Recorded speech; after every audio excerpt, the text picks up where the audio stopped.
जय गुरु जी, शुक्राना गुरु जी, जय गुरु जी संगत जी। आज हम गुरु जी की असीम कृपा से श्री शिव महापुराण की रुद्र संहिता के सृष्टि खंड का 14वां अध्याय सुनेंगे। ओम श्री गणेशाय नमः। ओम श्री गणेशाय नमः। गुरुर्ब्रह्मा गुरुर्विष्णु गुरुर्देवो महेश्वरः। गुरुर्ब्रह्मा गुरुर्विष्णु गुरुर्देवो महेश्वरः। गुरुर्साक्षात् परब्रह्म तस्मै श्री गुरवे नमः। गुरुर्साक्षात् परब्रह्म तस्मै श्री गुरवे नमः। विभिन्न पुष्पों, अन्नों तथा जल आदि के धाराओं से शिवजी की पूजा का महात्म्य। ऋषिगण बोले, हे महाभाग, हे व्याशिष्य, आप सप्रणाम हमें यह बताएं कि किन किन पुष्पों से पूजन करने पर भगवान सदाशिव कौन कौन सा फल प्रदान करते हैं। सूत जी बोले, हे शौनकादि ऋषियों, आप आदरपूर्वक सब सुने। मैं बड़े प्रेम से पुष्प अर्पण की विधि बता रहा हूँ। देव ऋषि नारद ने भी इसी विधि को विधाता ब्रह्मा जी से पूछा था। तब उन्होंने बड़े ही प्रेम से शिव पुष्प अर्पण की विधि बताई थी। ब्रह्मा जी बोले, हे नारद, लक्ष्मी प्राप्ति की इच्छा वाले को कमल, बिल्वपत्र, शतपत्र और शंख पुष्प से भगवान शिव की पूजा करनी चाहिए। हे विप्र, यदि 1,00,000 की संख्या में इन पुष्पों द्वारा भगवान शिव की पूजा की जाए तो सारे पापों का नाश होता है और लक्ष्मी की भी प्राप्ति हो जाती है, इसमें संशय नहीं है। 20 कमलों का एक प्रस्थ बताया गया है और 1,000 बिल्वपत्रों का आधा प्रस्थ कहा गया है। 1,000 शतपत्र से आधे प्रस्थ की परिभाषा की गई है। 16 पलों का एक प्रस्थ होता है और 10 टंकों का एक पल। जब इसी मान से पत्र, पुष्प आदि को तुला पर रखें तो वह संपूर्ण अभीष्ट को प्राप्त कर लेता है, और यदि निष्काम भावना से युक्त है तो वह शिव रूप हो जाता है। हे मुनीश्वरों, जो राज्य प्राप्त करने का इच्छुक है उसको 10 करोड़ पार्थिव शिवलिंगों की पूजा के द्वारा भगवान शंकर को प्रसन्न करना चाहिए। प्रत्येक पार्थिव लिंग पर मंत्र सहित पुष्प, खंड रहित धान के अक्षत और सुगंधित चंदन चढ़ाकर अखंड जलधारा से अभिषेक करना चाहिए। तदनंतर प्रत्येक पार्थिव लिंग पर मंत्र सहित अच्छे अच्छे बिल्वपत्र अथवा शतपत्र और कमल पुष्प समर्पित करना चाहिए। प्राचीन ऋषियों ने कहा है कि यदि शिवलिंग पर शंख पुष्पी के फूल चढ़ाए जाएं तो इस लोक और परलोक में सभी कामनाओं का दिव्य फल प्राप्त होता है। धूप, दीप, नैवेद्य, अर्घ्य, आरती, प्रदक्षिणा, नमस्कार, क्षमा प्रार्थना और विसर्जन करके जिसने ब्राह्मण भोजन करा दिया उसे भगवान शंकर अवश्य ही राज्य प्रदान करते हैं। जो मनुष्य सर्वश्रेष्ठ बनने का इच्छुक है वह उपर्युक्त कही गई विधि के अनुसार उसके आधे अर्थात 5 करोड़ पार्थिव शिवलिंगों का यथाविधि पूजन करे। कारागार में पड़े मनुष्य को 1,00,000 पार्थिव लिंगों से भगवान शंकर की पूजा करनी चाहिए। यदि रोगग्रस्त हो तो उसे उस संख्या के आधे अर्थात 50,000 पार्थिव लिंगों से शिव का पूजन करना चाहिए। कन्या चाहने वाले मनुष्य को उसके आधे अर्थात 25,000 पार्थिव लिंगों से शिव का पूजन करना चाहिए।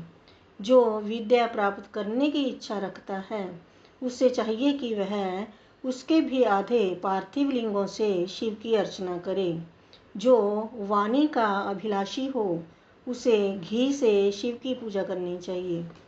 अभिचार आदि कर्मों में कमल पुष्पों से शिव पूजन का विधान है। सामंत राजाओं पर विजय प्राप्त करने के लिए 1 करोड़ कमल पुष्पों से शिव का पूजन करना प्रशस्त माना गया है। राजाओं को अपने अनुकूल करने के लिए 10 लाख कमल पुष्पों से पूजन करने का विधान है। यश प्राप्त करने के लिए उतनी ही संख्या कही गई है और वाहन आदि की प्राप्ति के लिए 1000 पार्थिव लिंगों की पूजा करनी चाहिए। मोक्ष चाहने वाले को 5 करोड़ कमल पुष्पों से उत्तम भक्ति के साथ शिव की पूजा करनी चाहिए। ज्ञान चाहने वाला 1 करोड़ कमल पुष्प से लोक कल्याणकारी शिव का पूजन करे और शिव का दर्शन प्राप्त करने का इच्छुक उसके आधे कमल पुष्प से उनकी पूजा करे। कामनाओं की पूर्ति के लिए मृत्युंजय मंत्र का जप भी करना चाहिए। 5 लाख महामृत्युंजय मंत्र का जप करने पर भगवान सदाशिव निश्चित ही प्रत्यक्ष हो जाते हैं। 1 लाख के जप से शरीर की शुद्धि होती है। दूसरे लाख के जप से पूर्व जन्म की बातों का स्मरण होता है। तीसरे लाख के जप से संपूर्ण काम्य वस्तुएं प्राप्त होती हैं। चौथे लाख का जप होने पर भगवान शिव का दर्शन होता है और जब 5वें लाख का जप पूरा होता है तब भगवान शिव जप का फल निसंदेह प्रदान करते हैं। इसी मंत्र का 10 लाख जप हो जाए तो संपूर्ण फल की सिद्धि होती है। जो मोक्ष की अभिलाषा रखता है वह 1 लाख दर्भों द्वारा शिव का पूजन करे। मुनि श्रेष्ठ, शिव की पूजा में सर्वत्र लाख की ही एक संख्या समझनी चाहिए। आयु की इच्छा वाला पुरुष 1 लाख दुर्वाओं द्वारा पूजन करे। जिसे पुत्र की अभिलाषा हो वह धतूरे के 1 लाख फूलों से पूजा करे। लाल डंठल वाला धतूरा पूजन में शुभदायक माना गया है। अगस्त्य के फूलों से पूजा करने वाले पुरुष को महान यश की प्राप्ति होती है। यदि तुलसी दल से शिव की पूजा करें तो उपासक को भोग और मोक्ष का फल प्राप्त होता है। लाल और सफ़ेद मदार, अपामार्ग और कहलार के फूलों द्वारा पूजा करने से प्रताप की प्राप्ति होती है। अड़हुल के फूलों से की हुई पूजा शत्रु विनाशक कही गई है। करवीर के 1 लाख फूल यदि शिव पूजन के उपयोग में लाए जाएं तो वे यहाँ रोगों का उच्चाटन करने वाले होते हैं। बंदूक गुल दोपहरिया के फूलों द्वारा पूजन करने से आभूषण की प्राप्ति होती है। चमेली से शिव की पूजा करके मनुष्य वाहनों को उपलब्ध करता है, इसमें संशय नहीं है। अतसी के फूलों से महादेव जी का पूजन करने वाला पुरुष भगवान विष्णु का प्रिय हो जाता है। शमी पत्रों से पूजा करके मनुष्य मोक्ष प्राप्त कर लेता है। बेला के फूल चढ़ाने पर भगवान शिव अत्यंत शुभ लक्षण पत्नी प्रदान करते हैं। जूही के फूलों से पूजा की जाए तो घर में कभी अन्न की कमी नहीं होती। कनेर के फूलों से पूजा करने पर मनुष्यों को वस्त्र संपदा की प्राप्ति होती है। सेंदुअरी या शेफालिका के फूलों से लोक में शिव का पूजन किया जाए तो मन निर्मल होता है। 1 लाख बिल्व पत्रों से पूजन करने पर मनुष्य अपनी सारी कामनाओं को प्राप्त कर लेता है। हर श्रृंगार के फूलों से पूजा करने पर सुख संपत्ति की वृद्धि होती है। ऋतु में पैदा होने वाले फूल यदि शिव की पूजा में समर्पित किए जाएं तो वे मोक्ष देने वाले होते हैं, इसमें संशय नहीं है। राई के फूल शत्रुओं के लिए अनिष्टकारी होते हैं। इन फूलों को 1,00,000 की संख्या में शिव के ऊपर चढ़ाया जाए तो भगवान शिव प्रचुर फल प्रदान करते हैं। चंपा और केवड़े को छोड़कर अन्य कोई ऐसा फूल नहीं है जो भगवान शिव को प्रिय ना हो। अन्य सभी पुष्पों को समर्पित करना चाहिए। हे स्तंभ, अब इसके अनंतर शंकर के पूजन में धान्यों का प्रमाण तथा उनके अर्पण का फल, यह सब प्रेम पूर्वक सुनिए। हे विप्र, महादेव के ऊपर परम भक्ति से अखंडित चावल चढ़ाने से मनुष्यों की लक्ष्मी बढ़ती है। 6.5 प्रस्थ और 2 पल भर चावल संख्या में 1,00,000 हो जाते हैं, ऐसा लोगों का कहना है। रुद्र प्रधान मंत्र से पूजा करके भगवान शिव के ऊपर बहुत सुंदर वस्त्र चढ़ाएं और उसी पर चावल रखकर समर्पित करें तो उत्तम है। तत्पश्चात उसके ऊपर गंध पुष्प आदि के साथ एक श्री फल चढ़ाकर धूप आदि निवेदन करें तो पूजा का पूरा पूरा फल प्राप्त होता है। प्रजापति देवता से चिन्ह अंकित 2 चांदी के रुपए अथवा मास संख्या से उपदेष्टा को दक्षिणा देनी चाहिए, अथवा यथाशक्ति जितनी दक्षिणा हो सके उतनी दक्षिणा बताई गई है। वहाँ शिव के समीप 12 ब्राह्मणों को भोजन कराएं। इससे मंत्र पूर्वक सांगोपांग लक्ष्य पूजा संपन्न होती है। जहाँ 100 मंत्र जपने की विधि हो वहाँ 108 मंत्र जपने का विधान बताया गया है। 1,00,000 पल तिलों का अर्पण पातकों का नाश करने वाला होता है। 11 पल चौंटमाशा में 1,00,000 की संख्या में तिल होते हैं। अतः इस परिमाण के अनुसार तिल द्वारा अपने कल्याण के लिए पूर्व की भांति पूर्वोक्त विधि से शिव की पूजा करनी चाहिए।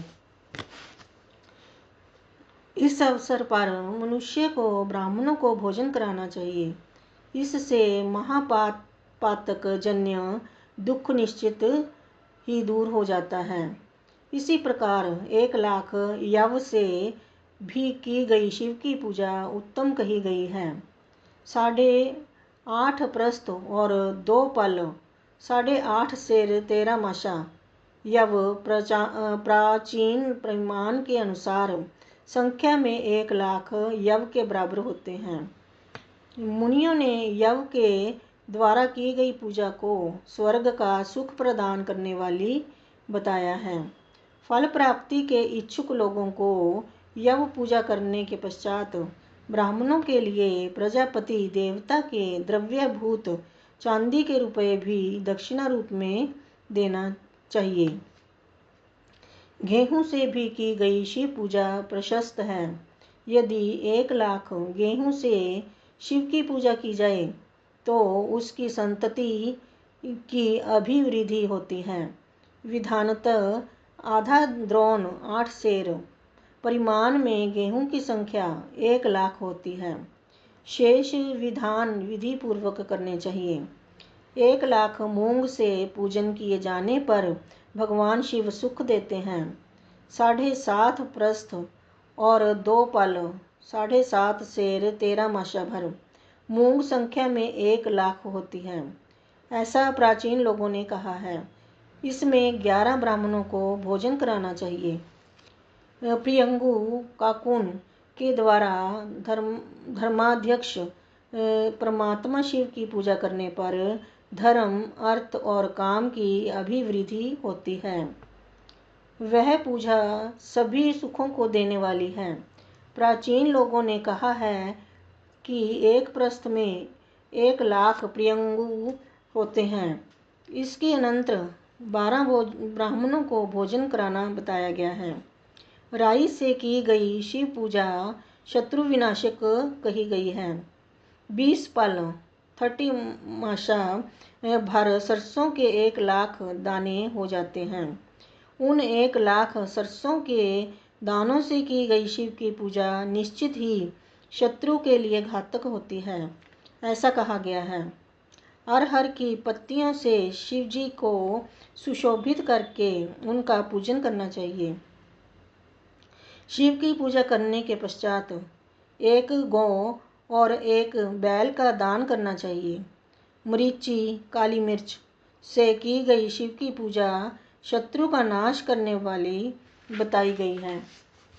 अरहर की पत्तियों से रंग करके शिव की पूजा करनी चाहिए। यह पूजा नाना प्रकार के सुख एवं सभी अभीष्ट फलों को देने वाली है। हे मुनिस्तम, शिव पूजा में इस प्रकार से प्रयुक्त धान्यों का परिमाण तो हमने आप लोगों को बता दिया है। हे मुनीश्वर, अब प्रेम पूर्वक 1 लाख पुष्पों का परिमाण भी सुने। सूक्ष्म मान को प्रदर्शित करने वाले व्यास जी ने एक प्रस्थ में शंख पुष्पी के पुष्पों की संख्या 1 लाख बताई है। 11 प्रस्थ में चमेली के फूलों का मान 1 लाख कहा गया है। इतना ही जूही के फूलों का मान है और उसका आधा राई के फूलों का मान होता है। मल्लिका के लाख फूलों का पूर्ण मान 20 प्रस्थ है। तिल के पुष्पों का मान मल्लिका के मान की अपेक्षा 1 प्रस्थ कम होता है। कनेर के पुष्पों का मान तिल के पुष्पों के मान का तिगुना कहा गया है। पंडितों ने निर्गुंडी के पुष्पों का भी उतना ही मान बताया है। केवड़ा, शीरीष तथा बंधु जीव के 1 लाख पुष्पों का मान 10 प्रस्थ के बराबर होता है। इस तरह अनेक प्रकार के मान को दृष्टि में रखकर सभी कामनाओं की सिद्धि के लिए तथा मुक्ति प्राप्त करने के लिए कामना रहित होकर शिव की पूजा करनी चाहिए। अब मैं जलधारा पूजा के महान फल को कह रहा हूँ, जिसके श्रवण मात्र से ही मनुष्यों का कल्याण हो जाता है।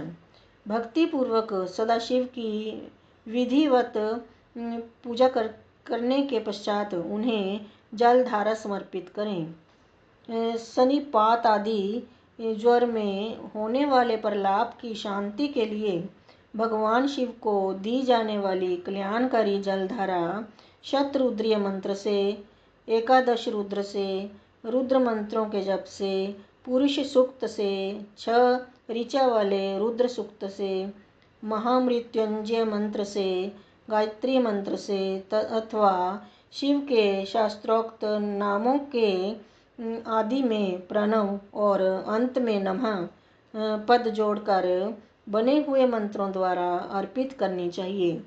सुख और संतान की वृद्धि के लिए जलधारा द्वारा पूजन उत्तम होता है। उत्तम भस्म धारण करके उपासक को प्रेम पूर्वक नाना प्रकार के शुभ एवं दिव्य द्रव्यों द्वारा शिव की पूजा करनी चाहिए और शिव पर उनके सहस्त्र नाम मंत्रों से घृत की धारा गिरानी चाहिए। ऐसा करने पर वंश का विस्तार होता है, इसमें संशय नहीं है। इस प्रकार यदि 10,000 मंत्रों द्वारा शिवजी की पूजा की जाए तो प्रमेह रोग की शांति होती है और उपासक को मनोवांछित फल की प्राप्ति हो जाती है।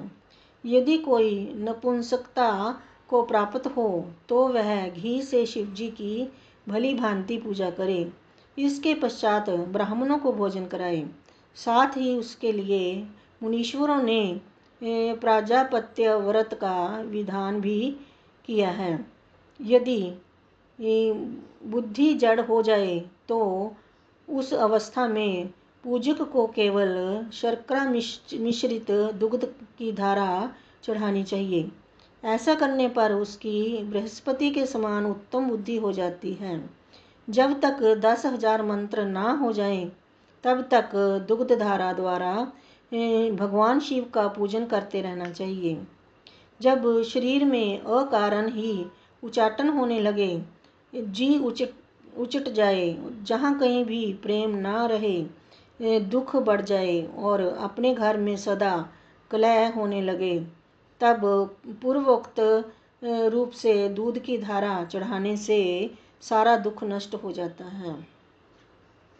शत्रुओं को संतप्त करने के लिए पूर्ण प्रयत्न के साथ भगवान शंकर के ऊपर तेल की धारा अर्पित करनी चाहिए। ऐसा करने पर निश्चित ही कर्म की सिद्धि होती है। सुगंधित तेल की धारा अर्पित करने पर भोगों की वृद्धि होती है। यदि मधु की धारा से शिव की पूजा की जाए तो राजयक्ष्मा का रोग दूर हो जाता है।